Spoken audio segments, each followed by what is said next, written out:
So hello everyone, welcome back to my channel. मैं हूँ कशिश। आज की स्टोरी में मैं आपको एक ऐसे डरावने हाईवे के बारे में बताने जा रही हूँ जिसको सुन के आप लोग का दिल दहल जाने वाला है, क्योंकि उस रास्ते में जो दिखता है वो सच नहीं एक छलावा होता है। तो चलिए जानते हैं उस डरावने हाईवे के पीछे की सारी कहानी। बट कहानी में आगे बढ़ने से पहले अगर अभी तक आपने मेरे चैनल को सब्सक्राइब नहीं किया है तो प्लीज़ मेरे चैनल को सब्सक्राइब कर लीजिए और बेल आइकन को भी प्रेस कर लीजिएगा। तो चलिए स्टार्ट करते हैं आज की कहानी को। चारों तरफ अंधेरा ही अंधेरा था। अमावस की रात थी। रोमन तेजी से गाड़ी चलाए जा रहा था। नेहा उसे बोल रही थी कि पहुंच जाएंगे ना, इतनी जल्दी क्या है। रोमन ने कहा कि अभी कुछ नहीं बताऊंगा, घर चलो फिर इस रास्ते की कहानी बताऊंगा। लेकिन नेहा ने जिद पकड़ ली, मुझे जानना है क्या है इस हाईवे का सच। फिर रोमन ने नेहा से कहा कि बस इतना जान लो कि इस रास्ते में जो दिखता है वो सच नहीं एक छलावा होता है। इसीलिए हमें ध्यान देना है कि कोई भी कितना भी ज़रूरतमंद क्यों ना हो, हम कार से नहीं उतरेंगे। फिर ये सारी बातें सुनकर नेहा बोलती है ठीक है रोमन। तभी अचानक से गाड़ी के सामने एक बदहवास सी लड़की टकराई। गाड़ी के शीशे पर हाथ दिखाने लगी। उसकी हालत बहुत ख़राब लग रही थी और उसके कपड़े भी फटे हुए से थे।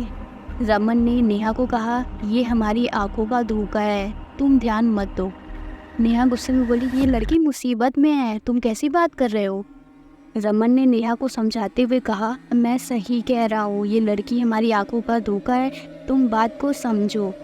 हम अगर गाड़ी से उतर गए तो हमारी जान को खतरा है। मैंने इस जगह के बारे में दादी से बहुत सी कहानियाँ सुनी हैं। नेहा बोलती है, वो सब मुझे नहीं सुनना, तुम नहीं जा रहे तो मैं जा रही हूँ उस लड़की की मदद करने।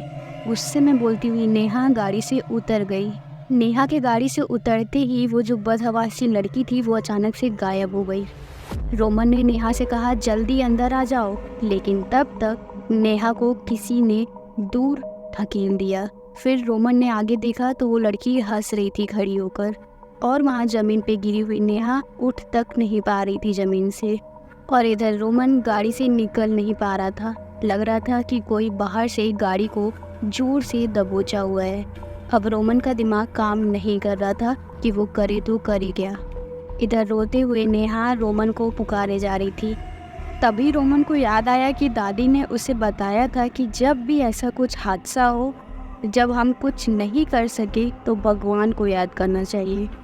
उसने तुरंत अपना फ़ोन निकाला और महामृत्युंजय मंत्र लगा दिया। फिर भगवान को याद करके जोर से गाड़ी की डोर को धक्का दिया। उसे लगा कि जैसे दादी उसके पास खड़ी हैं। फिर वो जल्दी से गाड़ी के बाहर निकला और नेहा के पास जाने लगा। जैसे जैसे वो नेहा के पास जा रहा था वैसे वैसे नेहा उससे दूर होती जा रही थी। तभी नेहा को लगा कि किसी ने उसके कानों में कहा, अपने मंगलसूत्र को प्रणाम करो और हनुमान चालीसा का जाप करो। नेहा ने ठीक वैसे ही किया। फिर नेहा धीरे धीरे रोमन के पास जा रही थी। दोनों एक दूसरे के पास पहुँचे। फिर नेहा रोते हुए रोमन से माफ़ी मांगने लगी कि मुझे ऐसा नहीं करना चाहिए था, तुम वाकई सच बोल रहे थे। फिर रोमन ने कहा, अब जल्दी से चलो यहाँ से और देर मत करो। दोनों गाड़ी में बैठे भगवान का जाप करते करते दोनों उस हाईवे से बाहर निकल गए। फिर रोमन ने जब पीछे मुड़कर देखा तो वही दादी वहाँ पे खड़ी हुई मुस्कुरा रही थी। सो फ्रेंड्स, यही थी पूरी कहानी छलावा की और उस डरावने हाईवे की।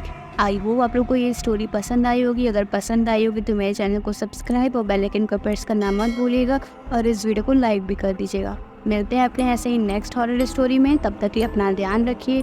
बाय।